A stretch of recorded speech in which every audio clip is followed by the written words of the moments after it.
has been repeated over these last days, that all of us can confirm that the experiences of our spiritual path have been ones where we've consciously had our karma burned. We've consciously felt the stripping away of our conditioning, and we've seen consciously our belief system or belief systems erased. But if we sum up this by way of analogy, we could say that this spiritual journey has brought us to a place where we're like an onion that's been peeled. And we know when an onion's been peeled, all that's left is the space, maybe with the smell of the onion wafting in from time to time. But this places us again on the horns of a dilemma that might be illuminated by the retelling of a story which asks a question. It's the story about that king who had an only daughter who he loved and adored.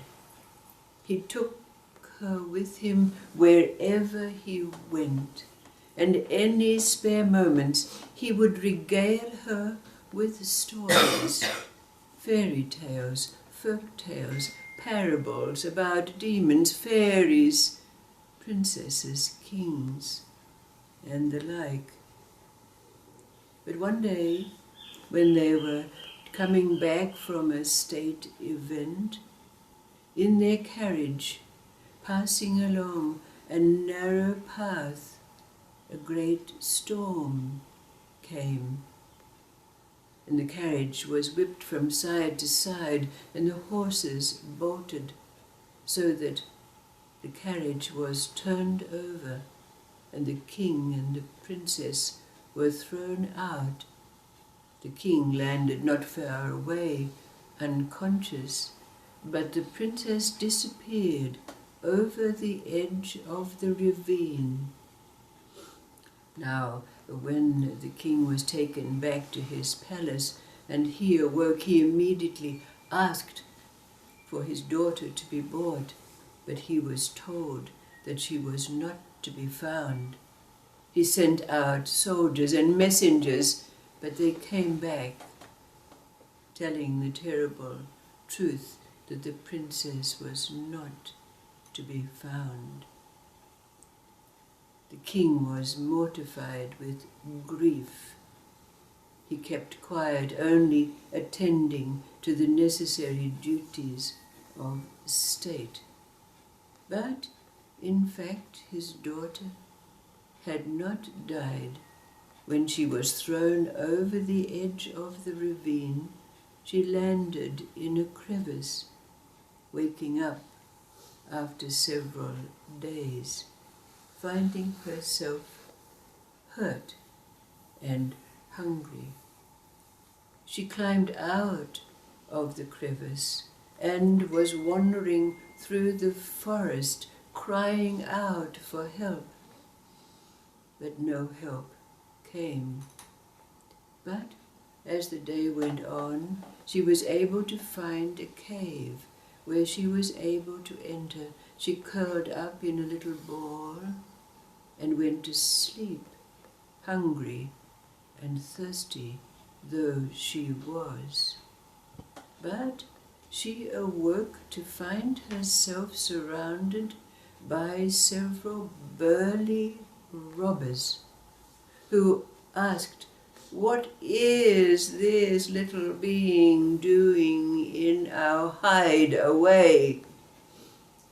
But the princess was not able to remember who she was and what had happened to her or where she came from. But they took it upon themselves to care for her. They allowed her to become part of their family, and time passed. she grew into a beautiful, intelligent, bright, young woman. And they loved her because she regaled them with stories. But the robbers would often go into town to make their heists, stealing from wherever they could. And whilst the princess sometimes asked them, was it not that stealing was not a good thing, they would just reply, "Oh, this is all we know." But one day, when they were making their way to the town, they crossed the area where the carriage had been lost. And in fact, at that time, the king's carriage passed them by. And something was awakened in the princess, kind of a remembrance, a longing that took the form of wanting to see the king. So when they arrived in the town, she immediately made her way to the king's palace, and peering inside the gates, looking to see if she could possibly see the king. Every opportunity when they came into town, she would go back to the palace, look through the gates to see if she could get a glimpse of the king. But in the meanwhile, the king remained sad, withdrawn, so that all his advisers and those around him didn't know how could they help him, how could they alleviate his sorrow. And then someone made the suggestion that maybe because the king used to love telling stories, that they have a storytelling competition and invite storytellers to come to the palace that might brighten the king's life and bring interest back to him. So messengers were sent out into the town, and of course it came to the ears of the princess. And she thought to herself and said to her robber band, "I'm going to enter that competition. I'm going to see the king." "Oh," they said, "you're telling one of your fairy tales, trying to live one of your stories." But she was determined. She went into the forest and practiced her stories. But then it came the day when the storytellers were gathered at the king's palace, although the king appeared to be totally disinterested, sitting there looking down, not taking cognizance of what was going on. But then it came to the princess's turn to tell her story, and when she stood up, she said, and her voice was croaky, and none of the words would come out. So she was told to leave. But then the competition went on, and she was determined. She came back the next day. But again, when it came her turn to tell her story, she lost her voice. Just a croak came out. And then the last day of the storytelling competition came, and in between time the princess practiced her stories. It came the day and the time for her to stand up again, and again her voice croaked and the words would not come. And the people who were around said, "Get her off the stage.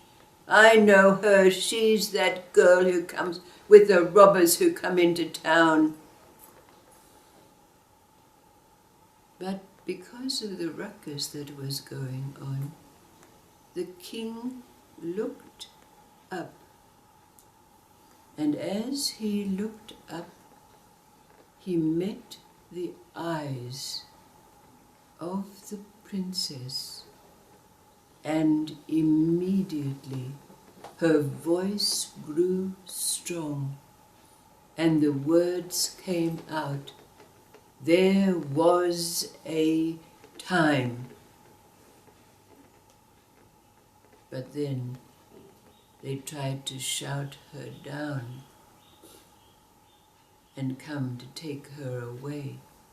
But the king said, "Let her speak." And so the princess, in a strong, clear voice, told the favorite story that her father had taught her of the brother and sister who owned shofars, the horns of a same ram, that when one shofar was sounded, the other would resonate.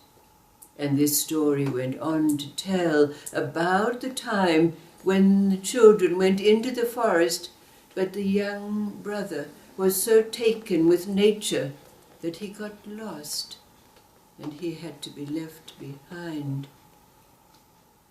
in the dark of the forest, afraid.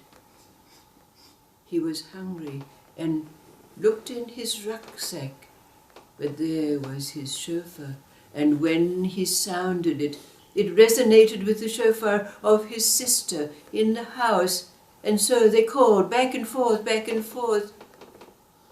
And the brother was able to find his way home.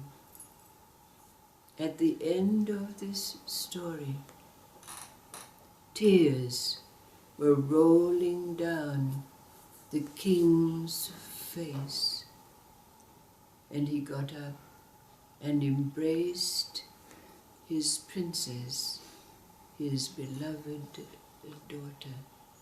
She had to come home. So in this story, we can clearly recognize that this king represented something symbolically that we've all related to in the past. And when that connection was made with this symbol, we found a voice.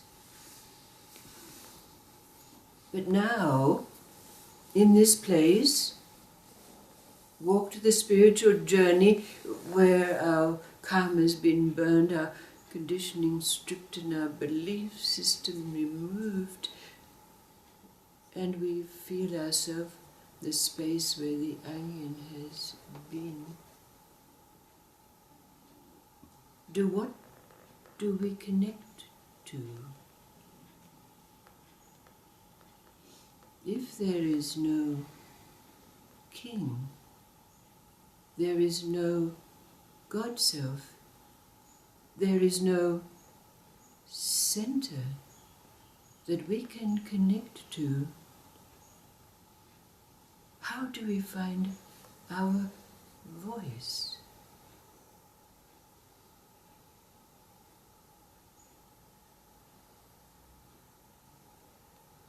What is your experience of this?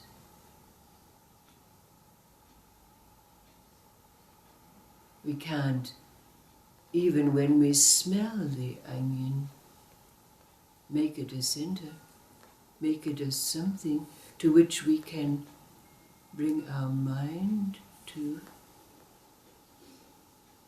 Can we look where the onion's been and bring our mind to the space as a place? Is that what we do? Are we still looking where the space where the onion was and making it something to which we can return to, from which our voice can emerge? What's your experience now?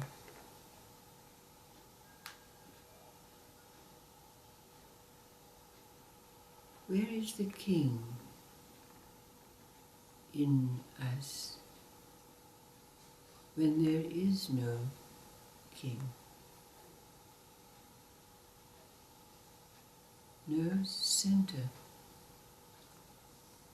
no symbols, no beliefs.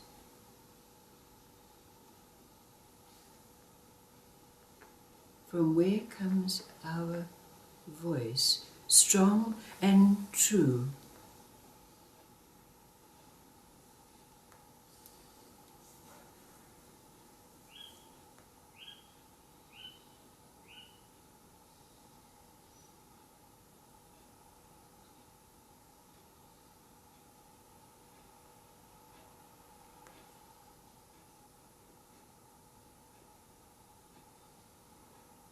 What's your experience now?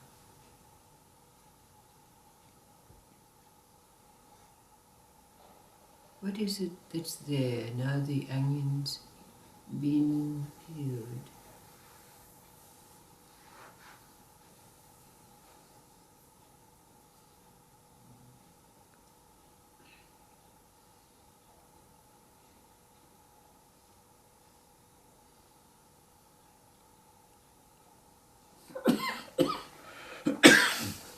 You think